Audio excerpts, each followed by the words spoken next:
Halo, halo, selamat malam semua sahabat. Selamat malam, selamat datang, selamat bergabung. Oh, ada Mbak Henny, ada Legit Fragrances. Oh, wow. Ada Santi, Dokter Santi, halo.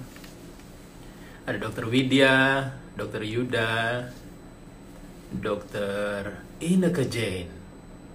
Ada Dokter Radema. Selamat malam semuanya, selamat datang. Boleh kasih jempolnya nggak ya kalau suaraku jelas atau enggak?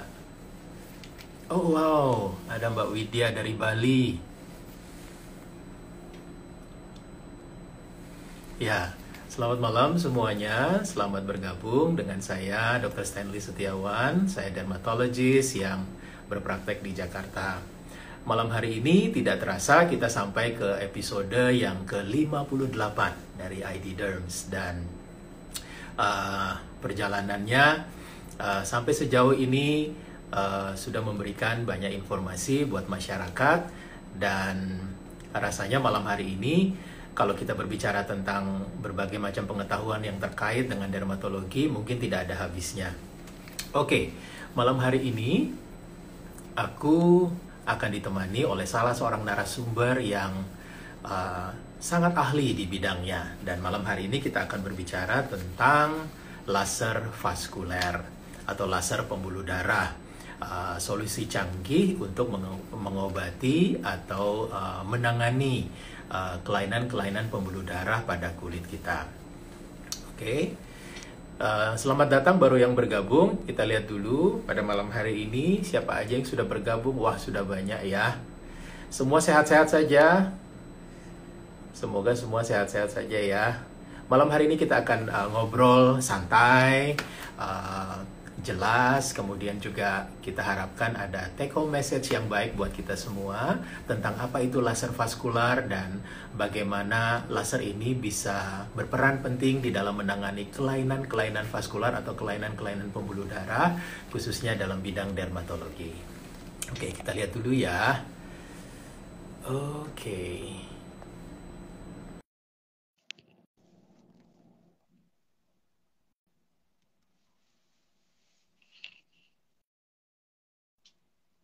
Dokter Dana sedang connecting.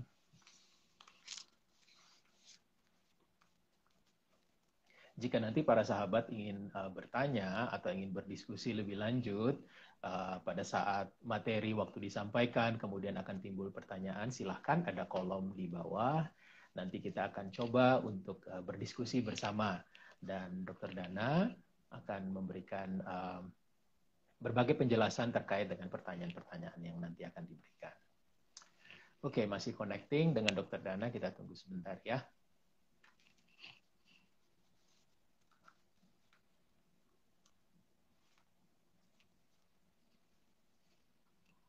Oke, Dokter Dana jadi. Halo Dokter Ingrid, apa kabar? Coba saya invite lagi.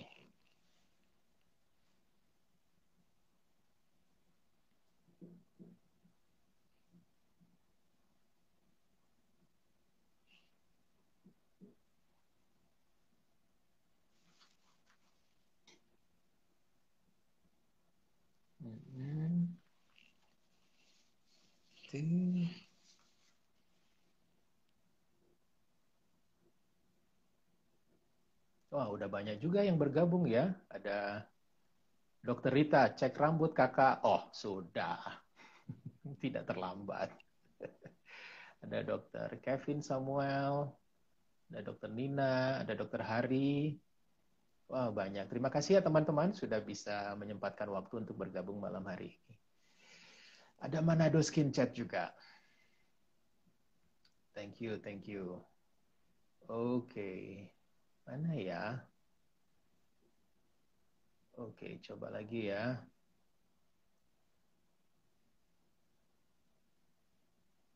I'll set the invitation for Dr. Nana.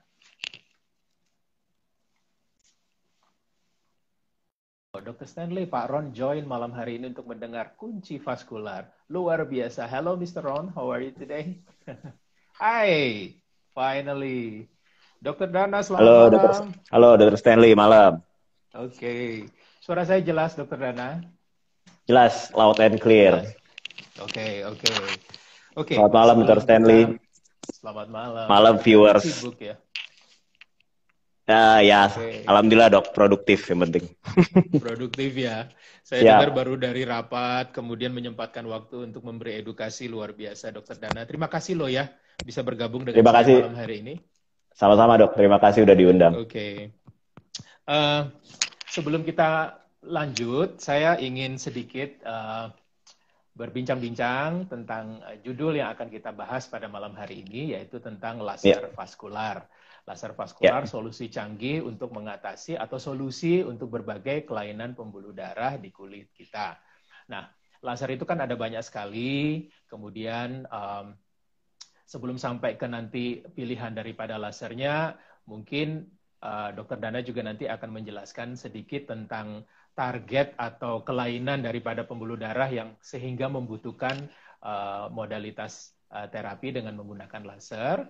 Dan mungkin akan lebih banyak diskusi tentang indikasi, dan banyak nih masyarakat kan yang hanya mungkin memahami, oh itu tanda lahir, oh itu urat gitu ya, atau memang sejak dari lahir sudah ada seperti itu. Hanya pemahaman-pemahaman yang sangat sederhana. Mungkin nanti pada malam hari ini kita bisa berdiskusi lebih panjang untuk mengetahui hal tersebut.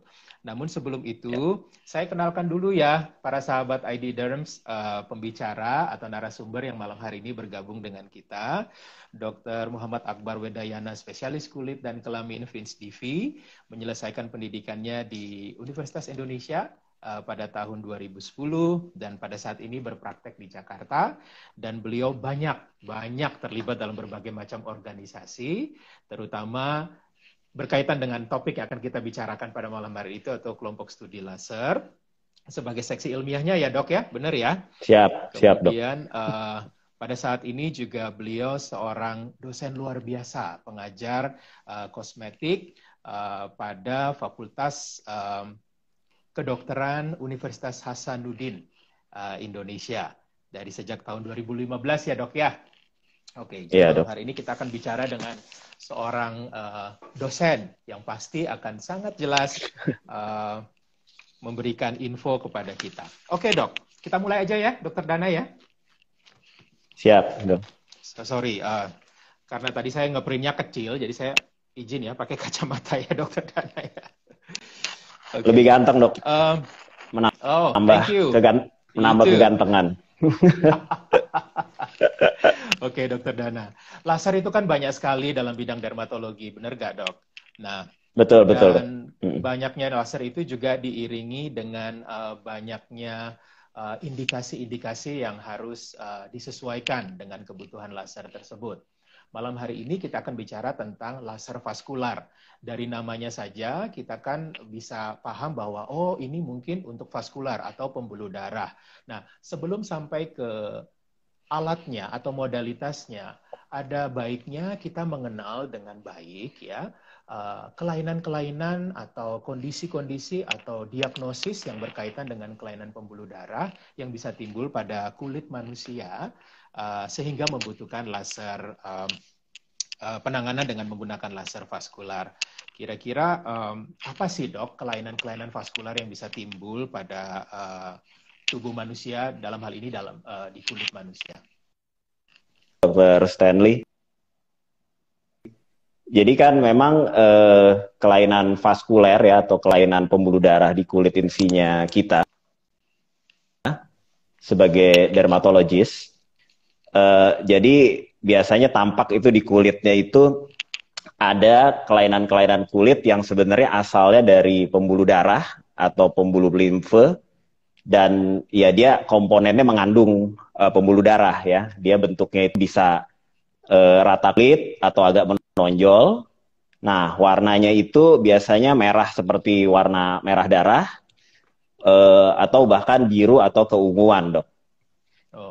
Nah, untuk jenis pembagiannya saya coba bagi secara simple ya agar dipahami oleh teman-teman viewers ID.derms. Ada slide-nya mungkin bisa ditampilkan, Dok. Oh, oke. Ya, saya tampilkan ya. Halo. Asalnya jelas dari pembuluh darah ya, Dok ya. Eh, Kemudian dia dibagi yang mungkin nanti Dokter Dana akan jelaskan secara simpel kali. Ini betul, Dok?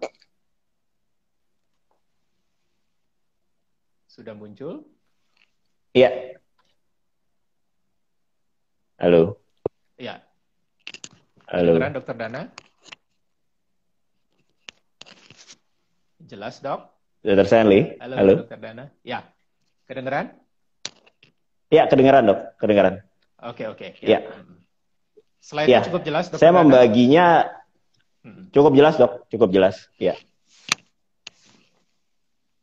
Saya membaginya sih secara simpel itu ada dua kelainan vaskuler atau kelainan pembuluh darah itu satu yang berupa tanda lahir. Nah, yang tanda lahir ini sebenarnya ada banyak, Dok. Ada beberapa kan dua sampel di sini. Yang pertama adalah hemangioma. Ini sebenarnya adalah benjolan jinak ya, yang asalnya dari pembuluh darah. Dan dia biasanya muncul itu benjolan jinak, atau kalau kita sebut di bahasa kedokteran tumor, Dok. Cuma biasanya orang awam kalau dibilang tumor udah ketakutan tuh. Jadi sesuatu ya cancer gitu ya, atau kanker gitu. Jadi saya selalu bilang ke Pak itu benjolan jinak pembuluh darah. Dia itu biasanya waktu lahir belum kelihatan, tapi dalam beberapa minggu setelah lahir, ya itu baru mulai muncul. Nah, dia biasanya membesar ya sampai usia 1 tahun. Nah, begitu lewat 1 tahun ya, 1 tahun ke 2 tahun itu baru mulai mengecil ya. Nah, dalam waktu usia 5 tahun, dia makin mengecil lagi, katanya literatur tuh hingga 50%, terus 1% per tahunnya hingga usianya anak 10 tahun ya. Nah, tapi 40-50% kasus hemangioma ini sayangnya nantinya bebekas, Dok, kalau sama sekali tidak ada intervensi atau tidak diobati ya. Tidak ada nah, ya, tapi kalau tidak ditangani, betul ya. Dulu waktu saya sekolah itu mungkin 2006 masih suka ada perdebatan tuh, ini hemangioma sebenarnya didiemin aja sih nggak apa-apa gitu ya. Nah, tapi itu yang memang harus dipertimbangkan. Satu, ada kemungkinan berbekas kalau tidak kita obati.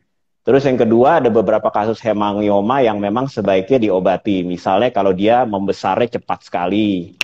Terus kalau dia luka, ya, atau dia nutupin organ-organ vital di tubuh kita, Dok. Misalnya dia nutupin mata, sehingga matanya nggak bisa sulit dibuka.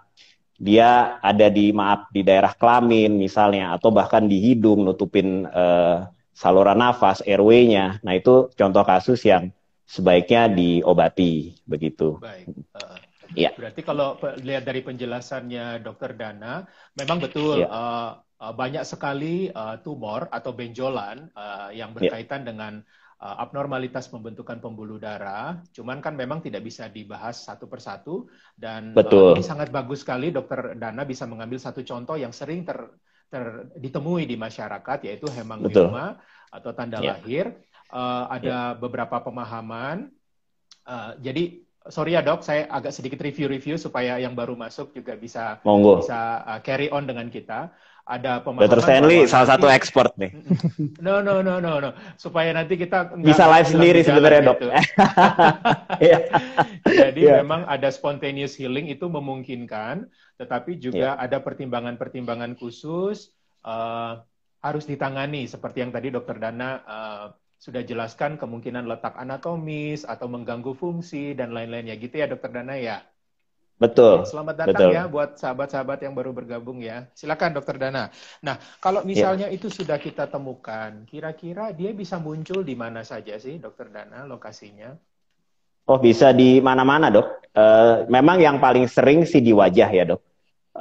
Itu yang makanya orang tua akan ngeh langsung atau langsung notice gitu.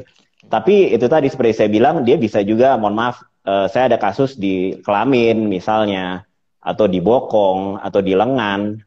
Nah, itu kalau misalnya dia di kelamin lalu menutupi, mohon maaf, lubang kelaminnya sehingga bayinya itu susah ya ketika dia pipis atau Ya, pupuk gitu. Nah, itu mempengaruhi terus kan jadi basah terus, lecet. Nah, itu contoh-contoh kasus yang sebaiknya diobati begitu, Dok. baik, Ya, baik. Ya, ya. good thing to Hmm. know. Mau dilanjutkan dulu slide-nya, Dokter Oh, Dana, monggo, Dok. atau? Ya. Oke. Ya. Ya, ini contoh kedua yang sering juga nih dok, ini namanya port wine stain. Nah ini Port kalau wine stain. kalau bedanya dengan hemangioma itu satu dia begitu bayinya lahir udah langsung kelihatan ya. Dan ini dia nggak bisa hilang spontan dok. Oh, Biasanya dia bentuknya stable aja ya. Jadi misalnya gambar yang sebelah kiri itu ada gambar baby, yaitu nanti biasanya dia bayinya beranjak anak-anak, dewasa, luasnya akan segitu-segitu aja, tapi akan mengikuti proporsi wajahnya dia seiring dia dengan tumbuh dewasa. tumbuh Nah, dewasa. tapi dia bisa ada potensi satu menjadi lebih tebal, jadi pembuluh darahnya makin tebal gitu. Terus ada potensi dia jadi ada benjolan-benjolannya tuh. Nah, benjolan-benjolannya itu yang adalah ya komponen pembuluh darah juga. Nah, itu yang suka ada risiko bleeding. Nah, itu gambar yang di kanan, Dok. Mungkin kalau generasi milenial nggak tahu tuh siapa. Dr. Stanley tahu ya itu ya, Dok. Siapa Oh, tuh? tahu. Tahu ya? Ini presiden ya, Dok ya. Gorbachev Presiden ya. Mikhail Gorbachev ya, Uni Yes. Soviet. Dulu saya waktu kecil, saya nanya itu kenapa itu jidatnya dia gitu. Setelah saya jadi SPKK baru saya tahu, oh itu ternyata port wine stain. Nah Ya. itu beliau sekarang masih hidup umurnya 89 ya karena memang tidak diobati, ya nggak hilang dok. Sampai Ya. umur 89 tahun tetap ada terus itu. Walaupun ya beliau laki ya, artinya tidak berkembang menjadi itu tadi, port wine stain yang ada bentol-bentolnya itu yang berbenjol-benjol yang berpotensi berdarah seperti itu. Ya. Oh, Ya, berarti memang juga ada beberapa kelainan vaskular yang bisa berpotensi malah bisa berdarah, menjadi membesar, dan tidak sesuai yang awal-awalnya terbentuk mungkin masih flat, tapi juga bisa bisa istilahnya hipertrofi gitu ya dok ya. betul. Ya, kalau port wine stain ini sebenarnya proporsi luasnya nggak berubah dok. Jadi misalnya bayi itu ntar jadi anak-anak kan mukanya tambah besar, jadi dewasa mukanya tambah besar. Ya luasnya dia itu sebenarnya mengikuti Tetap. proporsinya aja. Jadi misalnya ini si baby ini dia akan ada di sisi kiri wajah tuh. Atau Ya, Gorbachev di kepala, di jidat ya. Nggak akan foreheadnya. keluar nanti misalnya di pipi, nggak misalnya Oke, gitu. oke. Dia lokasinya hanya di situ-situ aja. Cuma memang Berarti ini bedanya dengan yang ya hemangioma, beda dengan hemangioma, dia tidak bisa hilang spontan gitu. spontan. Memang ini harus di treatment kalau mau hilang gitu. Ya, Ya, jelas ya. Oke, ya. mau lanjut lagi dok? eh Atau iya, saya lihat di sini udah beberapa yang mulai Mm. memberikan komen-komen. Wah, ternyata banyak juga Dokter Dana yang tahu Presiden Gorbachev. Oh banyak ya, bagus lah. Berarti Ada juga yang generasi bilang kita orang masih Sunda. masih banyak dok. Ya, Masih banyak, masih masih banyak banyak yang ternyata masih yang nonton mengenali. generasi kita Karena ya. dulu Ya, begitu tampil di layar kaca kan signature-nya beliau ya dengan betul. port wine stain-nya itu. Nah, kira-kira Iya. peranan daripada dermatolog dalam menangani kasus-kasus seperti ini tuh gimana, Dok? Apakah um, edukasi penting? Bagaimana menurut dokter? Betul dok. Jadi begini, untuk kelainan-kelainan tanda lahir khususnya untuk kelainan vaskuler ya atau kelainan pembuluh darah. Jadi memang sekarang yang dianut itu adalah treat atau diobati ya as early as possible. Jadi artinya As kalau early port as wine possible. as early as possible ya. Jadi ada satu kelainan pembuluh tanda lahir lagi pembuluh darah yang mungkin banyak juga kasusnya tapi saya nggak tampilkan itu Salmon patch ya dok. Ada lagi tuh Salmon patch itu biasanya di kepala belakang gitu. Itu bisa hilang sendiri sih. Nah tapi artinya kalau orang tua melihat ada kelainan merah-merah seperti ini dari lahir atau beberapa minggu setelah bayinya segera dikonsultasikan ke dermatologis. Artinya dermatologis nanti akan menentukan apakah ini akan diobservasi dulu misalnya atau mau langsung di-treat. Nah memang yang disarankan memang diobati atau diterapi sedini mungkin dok. Karena misalnya katakan port wine stain begini, Kalau dia makin usia, kayak misalnya Mikhail Gorbachev sekarang umur 89 pengen dihilangin, itu dermatologisnya pusing tuh dok. Bisa berpuluh-puluh kali laser mungkin ya Kali baru. penanganan. Iya, betul. Karena makin usia kan itu dia membesar mengikuti proporsi wajahnya, terus pembuluh darahnya makin tebal. Nah itu sesi lasernya makin butuh berkali-kali, ya makin lama seperti itu. Nah kalau baby kan karena wajahnya masih kecil, pembuluh darahnya belum terlalu tebal, nah itu penanganannya mungkin sesi ya, treatmentnya itu bisa lebih cepat, lebih sedikit, dan lebih bagus hasilnya ya. Ya. Kemungkinan berbekasnya lebih kecil, betul. Lebih kecil, baik. Ya. Jadi mungkin satu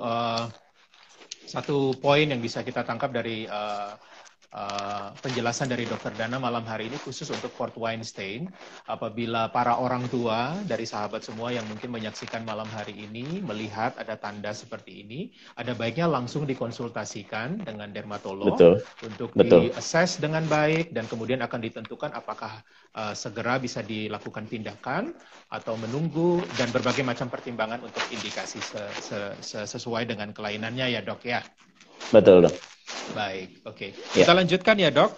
Nah, lanjut dok. Ya. Ya, kira-kira untuk penanganan daripada kasus-kasus ini yang kita akan kaitkan dengan penggunaan laser itu bagaimana dok? Ya, jadi laser ya untuk Port Weinstein itu merupakan gold standard ya atau standar paling tingginya. Jadi memang terapi utamanya kalau untuk Port Weinstein ya. Nah, sedangkan kalau hemangioma biasanya kalau pada anak-anak itu kita kombinasi dengan obat darah tinggi itu yang namanya propanolol ya. Nah itu ada beberapa propanolol ya.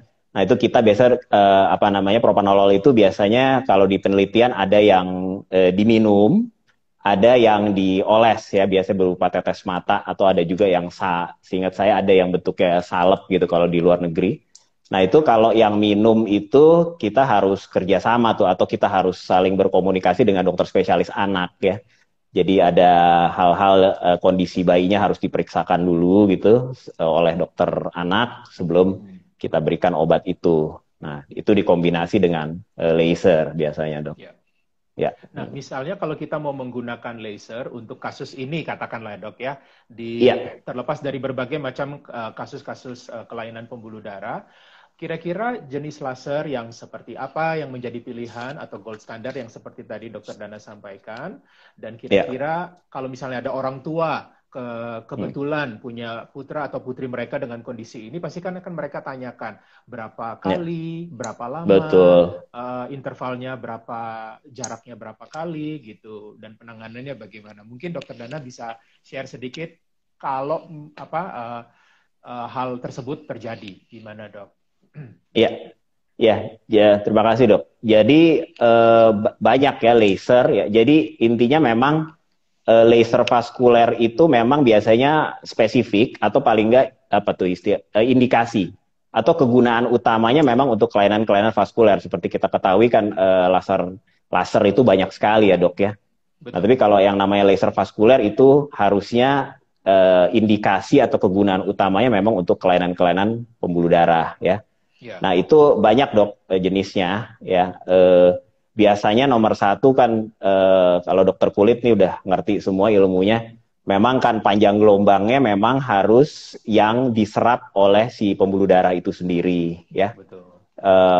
Jadi yang biasanya lasernya itu kalau saya sebut ada pulse dye laser 595 nanometer misalnya. Ada KTP laser 532 nanti, tapi KTP laser 532 seperti di Indonesia nggak ada yang punya nih. Ini biasanya untuk orang tipe kulit putih atau orang bule ya. Ada juga long pulse NDX 1064, ada diode 940 nm, ada copper bromide yellow laser 577, dan sebenarnya IPL pun bisa ya, walaupun bukan intense pulse light ya, walaupun bukan fungsi utamanya ya. Fungsi utamanya. Iya, artinya memang sekarang itu kan pasien juga udah lebih kritis ya dok. Saya share sedikit, saya pernah dapat pasien dengan Port Weinstein itu sudah menurut saya agak sedikit terlambat karena anaknya sudah SMA ya. Artinya lebih sulit lagi atau lebih take effort lagi untuk menghilangkannya. Itu sudah pernah di laser di tempat lain beberapa kali. Terus dia menanyakan, kok ini nggak ada improvement ya dok? Tapi setelah saya telusuri ternyata lasernya bukan laser vaskular, tapi laser untuk pigment. Jadi ada dua kemungkinan. Kemungkinan pertama mungkin misdiagnosis atau diagnosisnya salah ya. Jadi mungkin bisa aja sehingga diterapi dengan laser yang bukan vaskuler. Yang kedua ya mungkin harus belajar lagi nih soal laser ya. Jadi dengan laser tersebut ya memang nggak bisa karena targetnya nggak kena begitu dok. Nggak kena, betul. Nggak kena betul. Jadi memang adalah sangat krusial ya untuk dapat dipahami oleh para sahabat ID Derms. Jika ada kelainan-kelainan pembuluh darah, dapat dikonsultasikan kepada ahli yang memang secara kompetensi menguasai hal ini. Sehingga penanganan ke depannya itu akan disesuaikan dengan indikasi dan tepat. Gitu. Sayang juga kalau ternyata terjadi misdiagnosis, sementara pasien sudah cukup banyak ya melakukan studi. Belum lagi, seperti yang tadi Dokter Dana sudah jelaskan, kalau misalnya memang ternyata kondisi itu bisa dilakukan as early as possible, akan jauh lebih baik ya daripada ditunggu sampai dia sudah menebal, membesar, yang akan menyulitkan dan membutuhkan waktu yang lebih lama. Nah, dok, itu tadi kan Dokter Dana kan sempat ungkapkan tentang berbagai macam jenis laser, mulai dari PDL, KTP, diode, alexandrite, long pulse, Nd:YAG, diode gitu.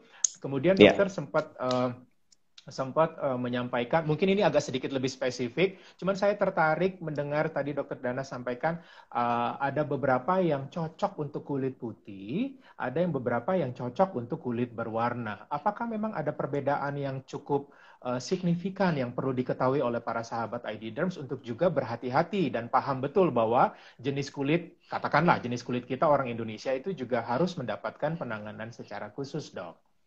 Iya, betul. Ya, terima kasih dok. Jadi kan laser itu sebenarnya dia spesifik ya dok ya.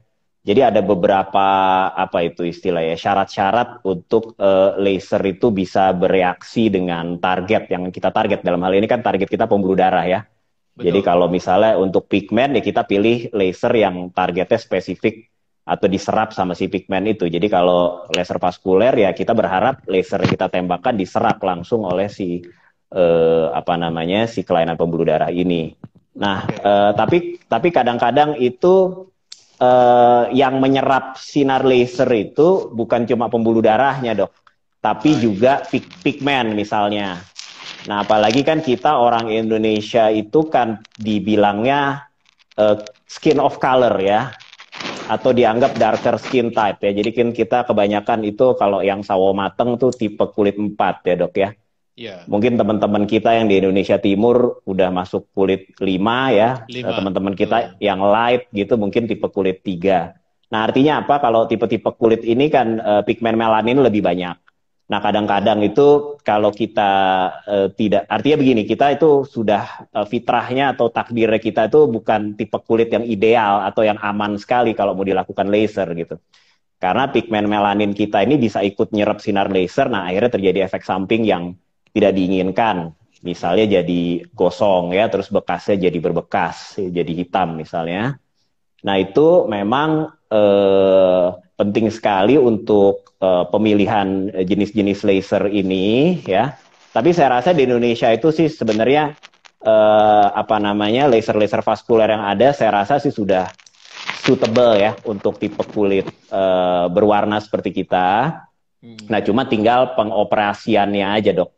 Jadi settingannya aja, nah itu kan masing-masing dermatologis harusnya sudah well trained soal itu ya. Artinya kita ngeset lasernya tidak boleh terlalu agresif, energinya nggak boleh ketinggian, dan yang lain-lain seperti itu. Ya. Berarti ada faktor daripada indikasi, kemudian alat yang dipergunakan, kemudian man behind the gun-nya yang perlu benar-benar bisa menyesuaikan sesuai indikasi supaya terhindar lah ya dok dari berbagai macam efek samping. Nah kira-kira Iya. efek samping yang bisa saja timbul tuh apa sih dok? Yang paling sederhana sampai yang paling agresif yang bisa terjadi? Iya, jadi kan pembuluh darah ini kan ceritanya kalau dia ditembak oleh sinar laser, si pembuluh darah nyerap sinar laser itu kan cerita pembuluh darahnya itu dipanaskan atau bahkan diledakkan begitu ya dok ya. Nah itu sebenarnya kita bisa set tuh. Jadi mungkin nanti kita bahas selain tanda lahir ada kelainan pembuluh darah yang didapat. Itu apa namanya dokternya itu bisa mengatur gitu, ngeset alat lasernya kita mau lihat reaksinya seperti apa. Nah kalau kelainan-kelainan seperti tanda lahir hemangioma ataupun Port Weinstein itu biasanya targetnya dokter itu adalah terjadi lebam ya. Lebam atau purpura ya, istilah kedokterannya gitu purpura. Ya, dok, ya? Iya, lebam. Kayak mohon maaf, kayak orang di KDRT gitu dok. Ya. Kurang lebih begitulah. Gitu jadi kali ya, bruce, gitu ya. betul, bruce. Nah itu artinya itu biasanya adalah istilah endpoint atau target paling ideal. Wah kalau kita dapat bruce itu artinya udah tercapai itu tujuan kita ya. Jadi bruce itu kadang memang kita nyari, dokternya nyari itu harus bruce gitu. Kalau untuk kelainan-kelainan tanda lahir ya. Nah tapi kadang-kadang nggak bisa terhindari juga misalnya jadi ada lukanya gitu ya. Nah kalau luka ini nanti perawatan luka pasca laser yang nggak baik jadi infeksi misalnya. Terus kalau infeksi ya ujung-ujungnya jadi ada bekasnya atau jadi ada scarnya dok. Nah atau kulitnya bisa jadi hitam atau malah jadi putih, artinya kehilangan pigmen. Nah ini hal-hal jadi kena ya. Jadi kena betul. Nah betul. Nah ini yang hal-hal ini yang sebisa mungkin harus kerjasama ya antara dokternya. Iya kita harus bisa sebisa mungkin kita harus minimalisir walaupun di dalam dunia kedokteran kadang-kadang ya namanya efek samping unavoidable seperti itu dok. Betul. Iya. Dokter Dana sudah setengah jam. Menarik sekali pembicaraan kita malam hari ini tentang lesi vaskular. Saya lanjutkan dengan slide-nya Dokter Dana dulu. Selanjutnya boleh dok? Oke. Iya. Karena monggo dok. Tadi kan yang bawaan ya. Mungkin betul. Ini yang. Nah ini saya cuma mau saya cuma mau kasih lihat kalau ya itu tadi ini bisa kelainan pembuluh darah itu bisa timbul di mana aja. Termasuk yang sebelah kanan itu pasti kasusnya banyak tuh dok varises itu ya. Jadi dia bisa di kaki. Dan warnanya varises nih biasanya ada yang merah, tapi ada juga yang biru. Nah ini menandakan kalau yang biru itu pembuluh darah vena, jadi dia letaknya lebih dalam lagi dok. Nah lebih dalam. Nah itu ada pertimbangan lagi tuh dalam pemilihan lasernya ya. Selain biasanya kalau varises ini juga seperti kita ketahui dokter kulit suka nyuntik sklerosan atau skleroterapi ya, betul. Ya, baik.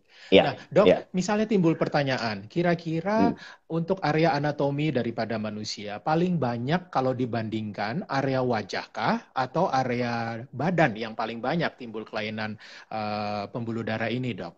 Masih wajah ya, dok ya. Masih wajah itu yang paling terbanyak gitu. Tapi tetap ya itu tadi bisa timbul di bagian tubuh mana saja tergantung diagnosisnya. Jadi kan kalau kita di kedokteran kulit dok, dia ada namanya predileksi. Predileksi itu artinya lokasi yang biasanya terjadi untuk kelainan tertentu, misalnya seperti itu. Nah itu predileksi atau ini juga mungkin yang menggiring dari setiap pasien, either memang mau mendapatkan penanganan karena masalah medis atau juga kosmetik kali ya dok, karena terjadi di wajah ya indikasinya ya. Betul. Kalau di wajah mereka lebih. Ya? Monggo dok. Monggo. Oke.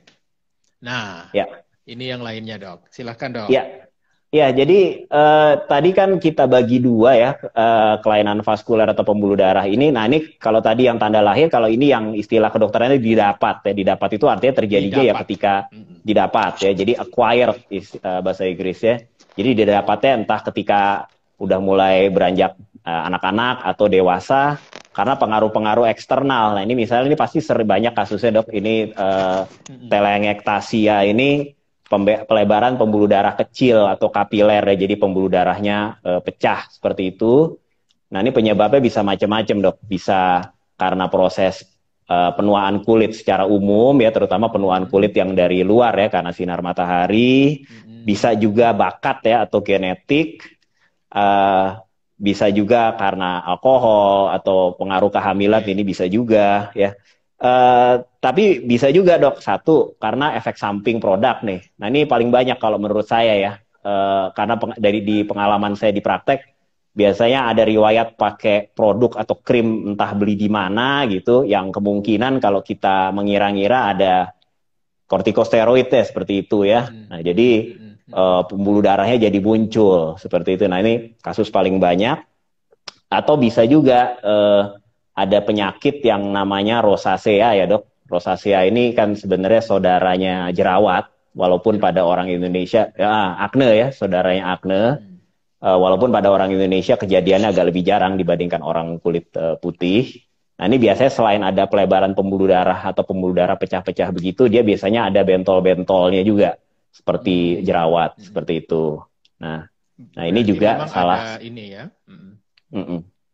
Nah ini kadang-kadang kalau terlalu banyak ininya dok, telangiektasis atau pelebaran pembuluh darah kecil-kecil begini, pasiennya suka ngerasa flushing kadang-kadang dok, panas gitu, kok dikit-dikit muka saya merah gitu ya, Merah. kena panas ya di dalam ruangan yang nggak ada AC-nya, langsung kok flushing gitu, kayak Ya, kayak ya. tomat gitu. Nah ini yang seperti ini kita bisa bantu ya dengan melakukan laser vaskuler.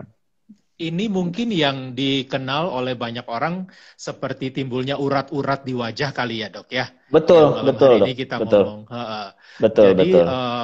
kayak bergaris-garis gitu, entah kenapa tiba-tiba muncul, tapi sudah dengan sangat jelas tadi dijelaskan oleh Dokter Dana bahwa itu multiple kausa atau penyebab ya, bisa matahari, genetik, Cuma usia, alkohol, dan betul, lain-lain. Dokter Jane juga macam-macam. sering flushing kayaknya Dokter Dana. Malu mungkin dok, dirayu siapa itu?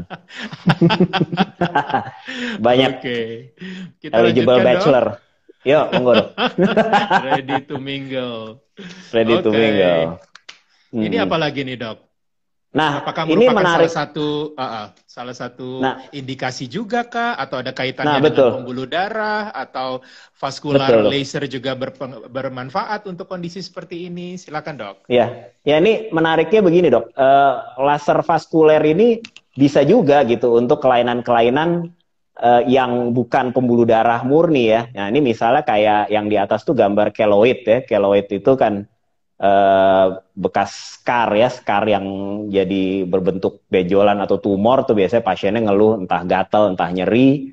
Nah itu bisa juga tuh diterapi dengan laser vaskuler.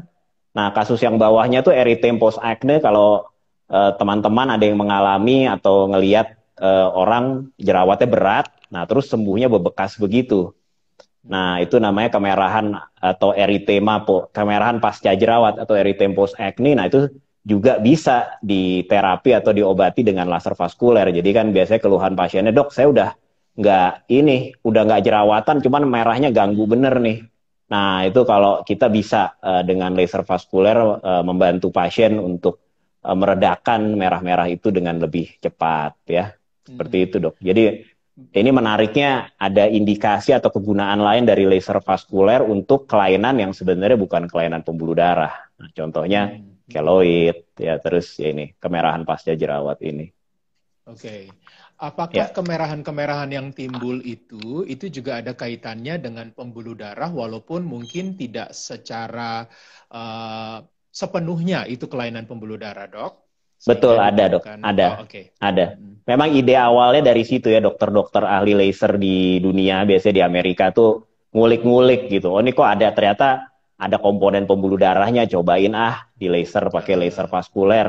Oh improve. Nah seperti Dan itu. ternyata efektif ya. Efektif, betul, dok, betul. Nah, kan Bahkan itu kasus, banyak ya, orang, kan banyak ya monggo dok. pasien atau banyak sahabat ID Derms juga karena pernah dibahas sebelumnya Dokter Dana tentang keloid ya di salah satu episode daripada ID Derms dan Ya.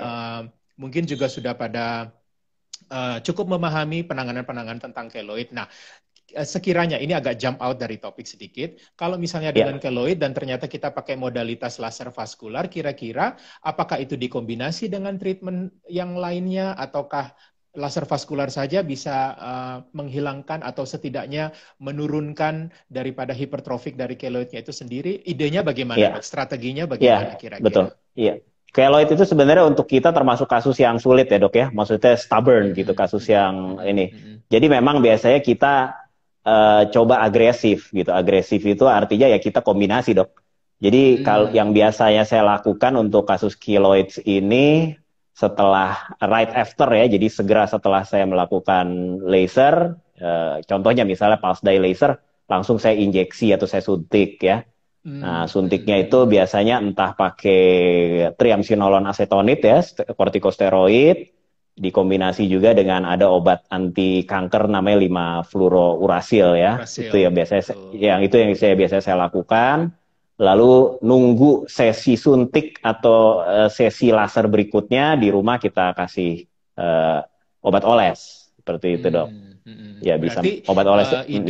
idenya adalah untuk beberapa kasus tertentu seperti kayak Ya, keloid ini, ya. laser vaskular akan membantu, tetapi strateginya adalah combine treatment atau terapi kombinasi ya dok ya. Kombinasi, Dok. Ya. Kombinasi. Ya. Hmm, hmm, hmm, Ya. hmm. Oke, saya lanjutkan ya dok. Monggo dok, monggo. Ya. Nah ini menariknya buat warts atau kutil juga bisa nih atau mata ikan dok ya dengan Hmm, hmm, laser hmm. vaskuler ya. Bisa juga gitu. Apalagi sekarang sebenarnya kan kalau kutil itu sebenarnya paling cepat kalau kita bakar ya dok atau pakai Hmm. laser yang langsung menghancurkan gitu seperti CO2 ataupun erbium. Nah coba karena lagi zaman COVID nih dok, kita ketakutan kan tindakan-tindakan yang bikin Ya, asap ya. atau plum ya Mungkin dokternya. sangat harus Eh, berhati-hati untuk situasi Sangat seperti harus sekarang ya dok ya. berhati-hati. Ya, Nah, jadi ya. laser vaskuler menurut saya ya salah satu choice untuk apa namanya Hmm, hmm, hmm. kutil ya di zaman pandemi begini karena kan asapnya Oke, minimal ya kalau untuk laser ya, vaskuler. Nah, oke. laser vaskuler ada juga yang bisa buat ngilangin rambut dok, hair removal ya. Mungkin kemarin udah Oh, dibahas tuh sama dokter Anes ya. Nah, ya, ya, jadi pernah ada dibahas. dari laser-laser yang tadi saya sebutkan ada juga tuh yang bisa untuk hair removal. Jadi Hmm, hmm, satu hmm, alat hmm. buat kelainan vaskuler pembuluh darah bisa, buat menghilangkan rambut juga bisa. Seperti itu. Baik. Ya. Oke, saya tutup ya Dokter Dana ya. Siap, Dok. Mm-mm. Oke. Nah, tadi kita banyak bicara tentang kegunaan dari laser vaskular, kemudian indikasinya, gitu ya, dok. Nah, Iya, sekarang kita ke aplikasinya. iya. Kira-kira ada pasien, kalau tadi saya lihat Dokter Dana bagi antara beberapa contoh yang paling banyak ditemukan untuk kelainan pembuluh darah yang memang bawaan atau didapat dan beberapa indikasi lainnya. Pertanyaannya, jika ada pasien yang memang mau melakukan perawatan seperti itu, kira-kira apa saja sih dok yang harus dipersiapkan? Dan pada saat persiapan, pada saat pengerjaan, kemudian setelah dilakukan apa yang harus diperhatikan, dan kira-kira untuk berbagai macam kasus yang tadi dokter jelaskan itu perlu berapa kali pengulangan, bisa kita dijelaskan nggak dok? Iya. Ya, terima Secara kasih, Dok. lebih rinci. Nah, ya. Ya, pertama kan pemilihan lasernya ya, Dok ya. Jadi artinya kalau kita pas bekerja di dokternya, maksud saya dermatologis bekerja di fasilitas yang memang memiliki misalnya katakan beberapa atau lebih dari satu laser vaskuler kan ketika pasien datang itu dilihat oh ini untuk kelainan ini lebih suitable ya atau lebih cocok pakai laser yang mana. Itu yang pertama. Lalu yang kedua memang kita harus lebih berhati-hati kalau melaser tipe kulit berwarna, termasuk tipe kulit orang Indonesia, ya. Jadi biasanya kalau memungkinkan pasiennya nggak langsung saya laser dok, tapi saya conditioning dulu biasanya, ya. Oke. Jadi kulitnya kita sehatkan dulu pakai krim, let's say 4 sampai 6 minggu baru kita laser. Artinya itu untuk meminimalisir risiko efek samping supaya itu tadi tidak kena si pigmen melanin itu dok. Itu. Nah, terus kalau lagi tanning, Dok, nah itu sebaiknya jangan di laser deh. Jadi misalnya pasien Oh, baru oke. pulang liburan ya, atau sekarang orang nggak ada yang liburan ya, Dok, karena pandemi. Tapi karena itu, Dok, kemarin berjemur-berjemur kesiangan itu bisa tuh. Nah, itu berjemur-berjemur Ya, kesiangan udah ya. diluruskan sama teman-teman ID.derms kan. Nah, itu jangan laser dulu kalau yang begitu, ntar malah karena pigmennya lagi banyak banget tuh kan, lagi tan, pigmen melaninnya lagi banyak-banyaknya, nah kesambet laser vaskuler malah jadi hitam seperti itu. Jadi lebih gelap ya warnanya ya. Iya. Terus mungkin kalau ada pasien-pasien yang mengkonsumsi misalnya obat-obat pengencer darah atau vitamin misalnya yang omega 3 itu kalau bisa di stop dulu Dihentikan karena dulu. ada Ya. dihentikan dulu ya mungkin 1 sampai 2 minggu karena bisa ini dok bruise ya ya. Nah jadi Bisa untuk bruise ini mematikan. sendiri kadang-kadang tergantung kelainannya dok. Jadi kalau tanda lahir memang tadi seperti saya bilang sebaiknya atau endpointnya memang bruise ya dan biasanya pasien dengan tanda lahir kalau di bruise itu nggak terlalu problem. Tapi misalnya yang tadi pembuluh darah pecah itu dok, telangiektasis, biasanya pasien nggak mau tuh dibikin lebam tuh. Komplain dia sama dokter ya, wah dok saya nggak bisa meeting, saya nggak bisa ketemu orang, Ya, nggak bisa, ya. nah, seperti itu. Nah itu kalau Jadi misalnya, memang betul. Jadi itu kan tergantung settingan alatnya, dermatologis bisa ngatur itu. Cuma kadang-kadang unavoidable dok, kalau misalnya pasiennya ternyata minum pengencer darah, kita udah pakai setting yang non bruise ya atau yang non apa purpura yang nggak bikin lebam, tapi kok lebam juga. Kadang-kadang ya nggak bisa dihindari seperti oke. itu. Ya, ya. Terus ya Dokter harus Dana. didiskusi. Ya, gimana dok? Ya, Sorry, kalau ya. misalnya, soalnya saya running of time, Nggak karena apa-apa ini dok, monggo. menarik dan pengen banget Dokter Dana bisa menjelaskan buat sahabat. Kita ambil 2 contoh gampang deh dok. Misalnya ada orang Ya, tua punya anak dengan ya. hemangioma. Kira-kira berapa kali, misalnya katakanlah sudah setuju untuk melakukan laser dan memang sesuai indikasi, kira-kira apa yang harus dipersiapkan dan berapa lama. Kemudian kasus yang kedua, katakanlah pasien dengan teleangiektasi atau urat-urat gitu dok. Ya, Kira-kira berapa kali harus dilakukan, intervalnya berapa lama? ya, makasih dok. Kalau saya jawab dulu yang kedua dok ya, yang Oke, kelainan oke. telangiectasia ya. Yang jelas Teleangiektasi, silakan kita, dokter. ya, yang jelas kita tidak pernah menjanjikan single treatment ya. Itu kita tidak pernah menjanjikan.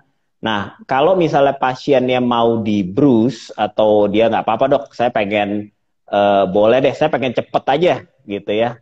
Nggak apa-apa deh, saya dibikin lebam. Nah itu memang secara teori dan pengalaman bisa lebih cepat, walaupun ada beberapa ahli juga yang nggak setuju ngapain telangiektasis saja kok dibikin lebam seperti itu ya. Yang jelas itu pasti lebih dari 1 kali dok ya. Lebih Jadi dari satu saya sih kali. selalu bilang in average sama pasien ya at least 3 kali lah. Nah intervalnya biasanya saya kalau saya pribadi tidak cepet-cepet, saya biasanya sih 1 bulan paling cepat baru 4 minggu saya ya dok ya? ulang. 4 minggu biasanya kalau saya ulang.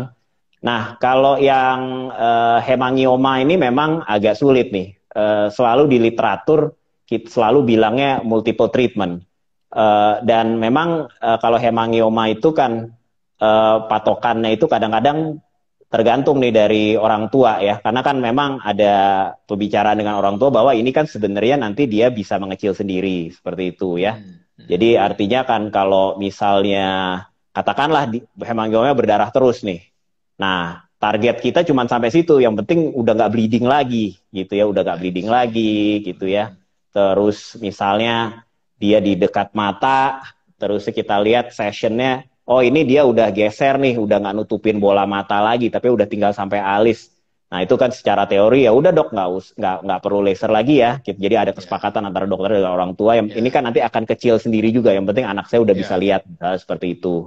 Gitu. Nah Fungsinya itu sudah bisa dipergunakan ya. betul betul. Jadi memang nantinya akan ada komunikasi dengan orang tuanya ya. Ini mau sampai mana?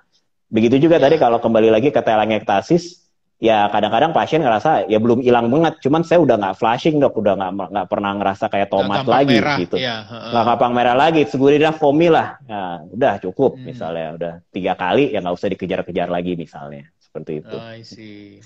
Ya Berarti memang harus datang dan betul berkonsultasi kepada memang para dokter dermatolog yang berkompeten untuk menjelaskan diagnosisnya yang pertama ya dok. betul dok Kemudian kemungkinan-kemungkinan yang bisa saja menjadi respon daripada treatment sehingga bisa didiskusikan ini perlu beberapa kali pengulangan dan sampai berapa lama. betul Eh, betul ini menarik karena memang bisa disimpulkan setiap pasien pasti akan sangat custom ya dok ya. Nggak betul bisa dok semua disamaratakan dan seperti yang tadi betul dokter Dana sampaikan bahwa tidak pernah dengan sekali treatment kita tidak bisa menjanjikan dengan sekali treatment itu semua akan selesai. Begitu ya, Dok, ya? Betul, betul, betul, Dok. Ya, Iya. ya, oke. Wah, menarik banget. Dok, tadi ada pertanyaan sebelum Dokter Dana lanjutkan. Kira-kira Iya, kalau Dok. dengan teleangiektasi atau rosacea itu ya, yang tadi sudah Iya. disampaikan, kalau belum mau laser, kira-kira penanganan topikal tuh bisa nggak, Dok, membantu? Atau misalnya dengan vaskuler, tapi tetap juga kita pakai penanganan dengan yang dioles-oles atau topikal, apakah itu mempercepat, memperbaiki, atau membuat improvementnya jauh lebih baik? Gimana, Dok? Iya. Kalau di Indo, jadi kalau tadi rosacea spesifik ya, Dok. Artinya kalau rosaceanya itu kan rosacea seperti saya bilang itu kan tadi dia family atau masih saudara dengan acne ya. Jadi misalnya ada kelainan-kelainan seperti acne-nya ya, nah itu kita tangani, Dok. Jadi kita menanganinya kurang lebih sama dengan seperti kita menangani acne gitu. Jadi kalau misalnya kelainannya itu meradang ya ada nanahnya terus ada komedonya, bentol-bentol, dan itu kita tangani sama seperti kita menangani acne ya, topikal atau obat oles acne, kalau perlu diberikan obat minum isotretinoin katakan ya, begitu juga antibiotik minum ataupun oles, Dok. Nah oles kalau untuk rosacea kan biasanya pakai metronidazole oles, tapi setahu saya di Indonesia belum ada. Nah, tapi kalau untuk pembuluh darah atau flushing atau merahnya itu sendiri, ya memang di luar negeri ada tuh produk yang namanya Brimonidine ya, Dok ya, saya nggak bisa sebut merek. Nah, itu temporary relief lah, artinya pembuluh darahnya itu bisa dikecilkan secara sementara ya. Di luar negeri udah ada tuh produk, tapi setahu saya di Indonesia belum ada. Nah, tapi memang yang lebih permanen begitu ya memang dengan laser, Dok, tetap. Kalau ya. Dokter Dana, kita masih punya 7 menit sebelum kita selesai. Jika berkenan, kita boleh nggak minta sum up sedikit tentang apa yang kita bicarakan malam hari ini, kaitannya dengan kelainan pembuluh darah dan kegunaan laser vaskular yang diaplikasikan untuk penyembuhan daripada kelainan pembuluh darah itu sendiri, Dok. Silakan, Dokter. Ya, terima kasih, Dr. Stanley. Jadi kan kelainan pembuluh darah di kulit itu tadi seperti kita sudah bahas, memang bisa berupa tanda lahir ya atau bawaan, atau bisa juga kelainan yang didapat pada saat sudah mulai beranjak dewasa. Itu yang pertama. Terus memang kelainan pembuluh darah ini paling sering atau paling noticeable yang di wajah, tapi sebenarnya bisa pada area tubuh mana saja. Lalu yang area badan lainnya, betul, Dok. Nah, ini kelainan pembuluh darah ini merupakan salah satu ya bidang keahliannya atau kompetensi ya dermatologis. Jadi memang kalau ada kelainan pembuluh darah yang kelihatan di kulit itu nggak salah kalau pasien itu datang atau berkonsultasi dengan dermatologis ya. Nah, dermatologis punya berbagai cara untuk mengobati atau mentreatment kelainan pembuluh darah di kulit ini. Salah satunya adalah dengan laser ya. Nah, laser untuk vaskuler atau laser untuk pembuluh darah. Nah, kelainan vaskuler untuk tanda lahir memang sebaiknya diobati as early atau sedini mungkin, Dok ya. Sedini mungkin, baik. Sedini mungkin, tidak nunggu sampai anaknya jadi lebih besar ya, atau bahkan dewasa, karena akan lebih sulit untuk mengobati. Sulit ya, terutama untuk port Weinstein. Nah, laser juga tidak semua laser bisa mengobati kelainan vaskuler, hanya jenis-jenis laser tertentu. Nah, ini pasiennya harus mendiskusikan hal ini dengan dermatologis. Komunikasi. Jadi dermatologisnya punya nggak atau bekerja di tempat yang ada laser untuk vaskulernya nggak? Nah, kalau misalnya kebetulan nggak ada, nah, dermatologis biasanya merujuk atau berkomunikasi dengan teman sejawat dermatologis lainnya yang punya atau bekerja di fasilitas kesehatan yang punya laser tersebut ya. Baik. Lalu laser vaskuler ini bisa juga untuk mengobati kelainan yang sebenarnya bukan pembuluh darah, misalnya jerawat aktif atau kemerahan bekas jerawat, warts ya atau kutil, untuk menghilangkan rambut juga bisa, atau bahkan untuk sekedar untuk rejuvenation ya atau untuk peremajaan kulit ya. Peremajaan kulit, oke. Betul. Nah, dan kalau ingin melakukan tindakan laser vaskuler, konsultasikan dan ikuti petunjuk serta saran dari dermatologis. Baik. Wah, Ya, saya rasa ini sudah cukup jelas dari A sampai Z tentang kelainan-kelainan pembuluh darah, vaskuler, dan cara penanganannya dalam hal ini secara khusus menggunakan laser. Ini ada satu pertanyaan dok, kira-kira dari ya. dokter Bena, bagaimana dengan nyeri pasca terapi? Apakah mempengaruhi dengan compliance pasien selama terapi dan bagaimana mengatasinya? Terima kasih dok. Iya, biasanya ya betul dok. Kalau ditanya ya kebanyakan laser vaskuler yang saya ada pengalaman itu rasanya tuh biasanya seperti di apa? Dijepret karet ya. Ya, Ada yang bilang kayak digigit bearable kok semut. dokter Bena, bearable kok dokter Iya Bena. betul bearable dan Uh, biasanya sih kebanyakan pasien saya sih pulangnya itu hanya pakai obat topikal aja dok. Jadi entah Sudah salep anti cukup. iritasi atau salep Jadi antibiotik sudah cukup. Biasanya biasanya panasnya tidak itu mempengaruhi. ya nggak lama biasanya dok. Terutama biasanya NDX tuh kadang-kadang panasnya agak lama, tapi biasanya begitu pasien meninggalkan klinik Sudah atau selesai. rumah sakit sudah selesai sih. Jadi biasanya nggak Oke. perlu obat minum. Nah, oke, Iya. para sahabat ID Derms, jika di tempat Anda, kota Anda ingin mencari para dermatolog, bisa nanti visit ke kanal www.perdoski.id dan find dermatologist dan Anda bisa menemukan dermatolog di kota terdekat atau di tempat terdekat dari lokasi Anda. Kemudian malam hari ini kami mengucapkan banyak terima kasih buat Dokter Dana untuk bisa berbagi tentang laser vaskuler, penjelasan yang cukup komprehensif tentang kelainan-kelainan pembuluh darah. Dan untuk para sahabat ID Derms, terima kasih banyak karena malam hari ini sudah menyempatkan waktu untuk kita belajar bersama. Terima kasih ya Dokter Dana ya. Sama-sama Semoga dok. Sama-sama dok. selalu sukses dalam praktek, tugas sebagai Amin. pengajar, dan dalam Amin. organisasi. Selamat Amin. malam, sampai ketemu lagi ya Dokter Dana ya. Selamat malam. Ya, Assalamualaikum warahmatullahi wabarakatuh. Waalaikumsalam warahmatullahi Ya, wabarakatuh. ya. Oke, terima kasih banyak untuk kehadiran para sahabat semua yang sampai pada hampir 2 menit kita akan selesai. Kita akan jumpa kembali di episode yang berikutnya. Terima kasih untuk perhatiannya dan selamat malam semua.